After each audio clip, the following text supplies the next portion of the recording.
Hello and welcome to Clay to Canopy, the show where I attempt to make just about everything from the ground up.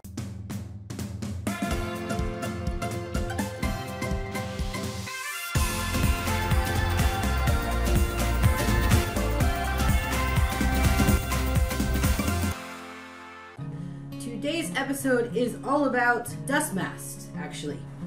I had intended on doing this video a little bit further down the road.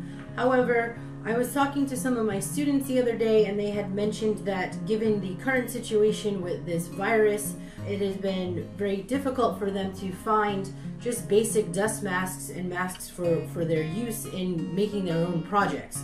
So I thought it was necessary to go ahead and make this video now, not for the sake of, as a virus preventative, but for the sake of your regular dust mask for its basic dust mask application. Dust masks will never protect you from any kind of virus that you may catch out in the air, airborne germs. That is not the intent of a dust mask. The intent of the dust mask is to do exactly what it says in the name, to prevent you from breathing in any kind of dust that you don't want to be breathing in while you are working, while you are cleaning, that sort of thing. If you are dealing with spray painting or any kind of chemicals, there is nothing you're going to find that is going to come close to giving you the protection as a respirator. And always want to make sure that you read all of the instructions that come with your respirators. The next type of mask is your N95 masks. They are a little bit more expensive than these just typical dust masks.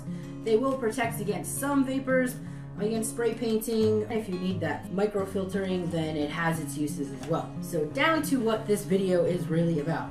I have very sensitive skin, and I found that these disposable dust masks can sometimes make my face break out.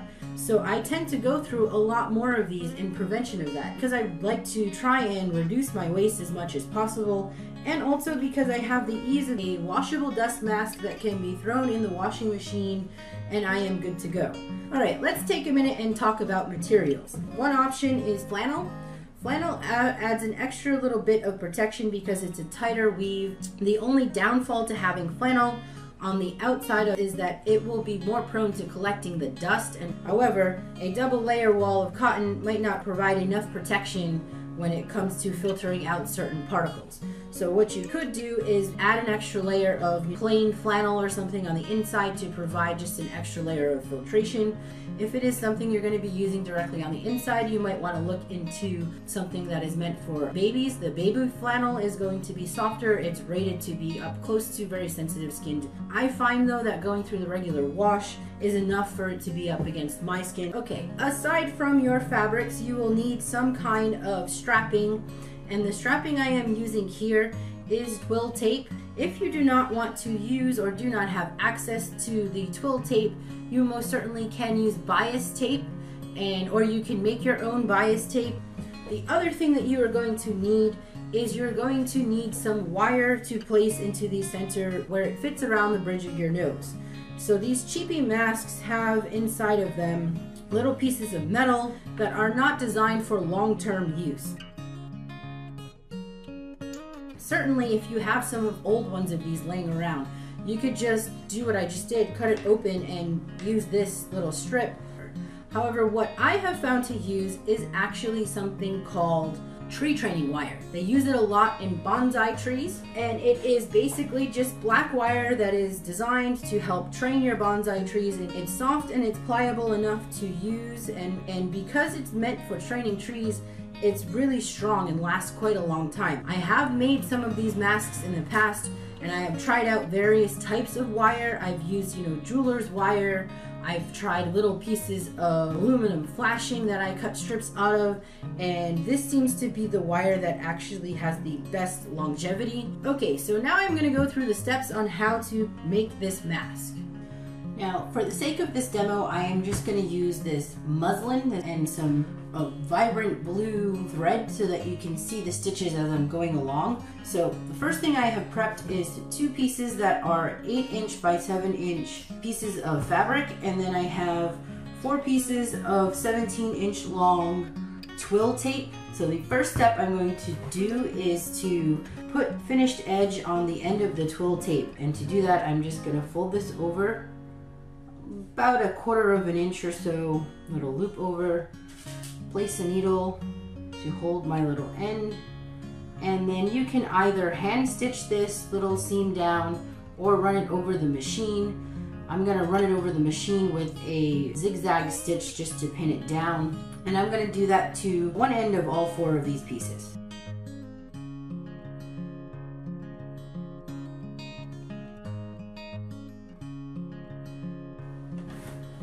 I'm starting it a little bit towards the middle, and then I will just put in a reverse stitch to catch the back end. This will help it from moving around too much.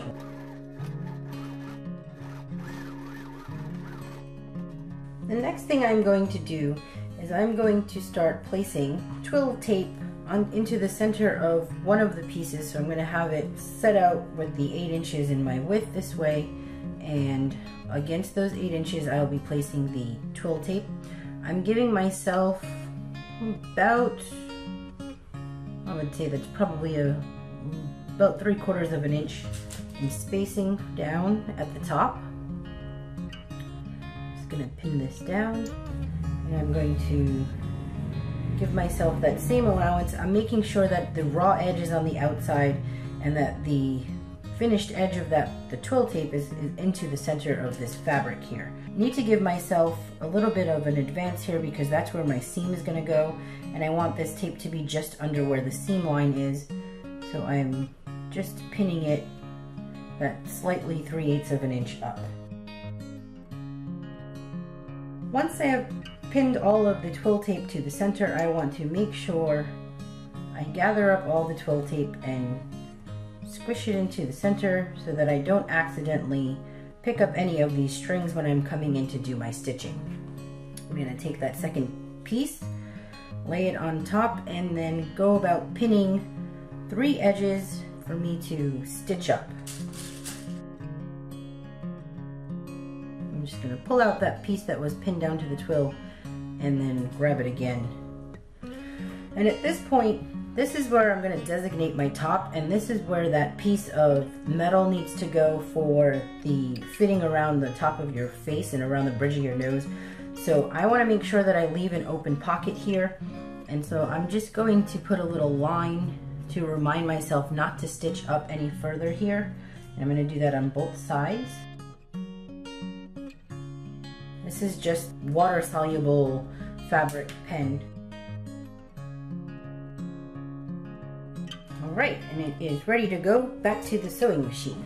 I am just using my straight stitch, and I'm at my 3/8 inch line, which is actually the end of my foot. That's why I tend to like to use that as my seam allowance.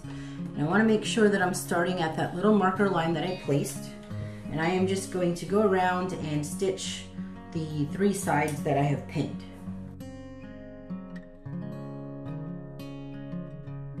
Now I'm gonna remove all of my pins, cut off my spare thread,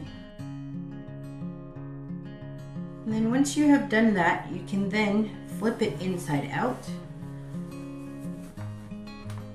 And this is a good opportunity if you wanted to go ahead and add that extra layer of fabric.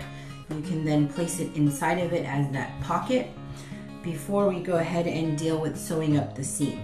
So now, after I have done that, I am going to fold this little seam under, that little bit of extra that we gave it. I'm going to fold that under and then press it on with the iron.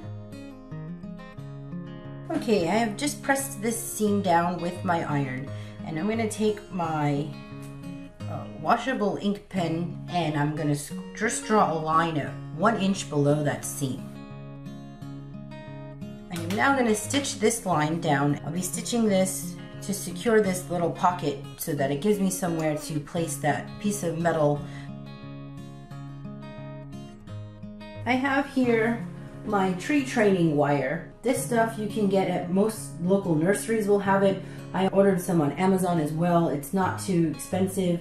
You get a spool of it, which will go a long way if you're using it for these masks. And so the first thing I'm going to do is just to curl the tip of my wire so that I don't have to worry about it poking through the ends of my fabric. I'm just using a pair of pliers to give myself a nice little round here.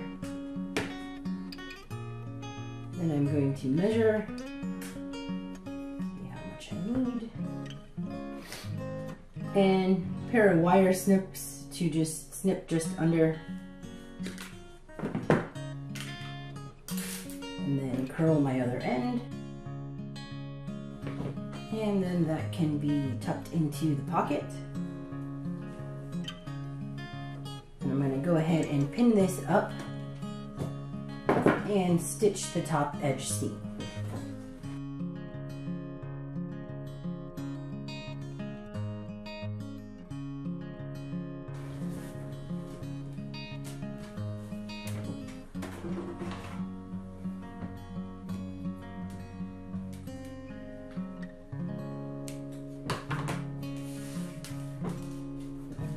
Okay, the next thing I need to do is put in my pleats. And you want to be doing this on the front side of the piece. So I am going to pretend that I have some kind of pattern here, and I'm just going to use my marker to draw just something that resembles a pattern surface. So for the sake of this tutorial, we can pretend that is my patterned top and not my underside of muslin. On the front side, I am going to, about a third of the way down from the top, I'm just going to pinch what looks like about a ½ inch of fabric and fold it over itself. And I'm just eyeballing to make sure that it looks fairly even. You can measure this if you'd like to. And then I am going to just put a pin in each one. I found this much easier to put the pleats in separately. So you do one pleat first, stitch it in place, and then go back and stitch in the second pleat. It just was a little easier with the movement, and I could just slowly secure it in place and not have all of this bunchiness of fabric happening. And make sure that your tie-down straps are not in your way, and that you are catching the full amount of the fold on that pleat.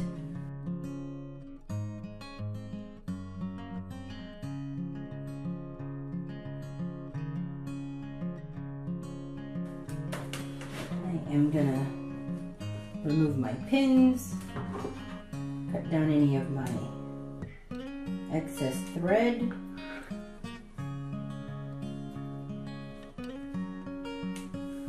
I'm gonna let the cat in.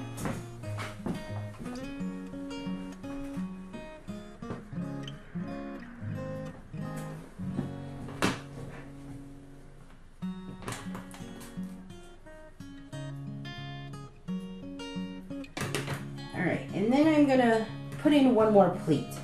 I know the original pattern of the mask have 3 pleats, but I found that putting in the 2 pleats works just fine. You don't really need that 3rd pleat. So I'm gonna pull and put in that 2nd pleat, and I'm just doing the same thing that I did to pinch, and I have it just slightly overlapping that first one.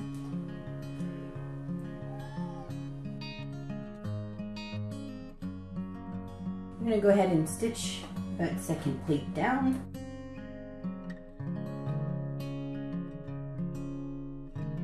This time I'm going to throw my sewing machine in reverse and go over this a couple times just to really secure that pleat. And now I'm going to let the cat back out because apparently she wants to go back out now.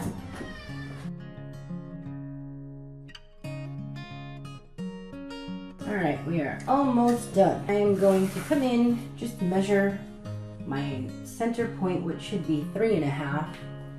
Put a little tick mark at 3.5.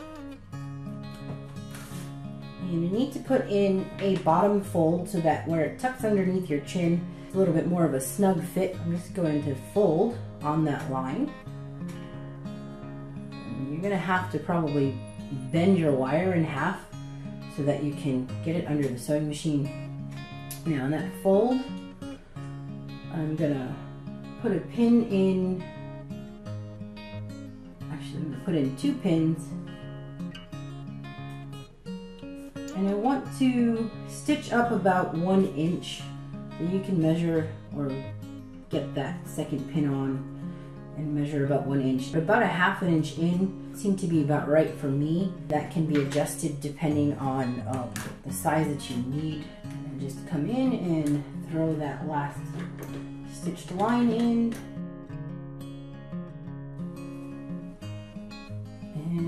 here it is.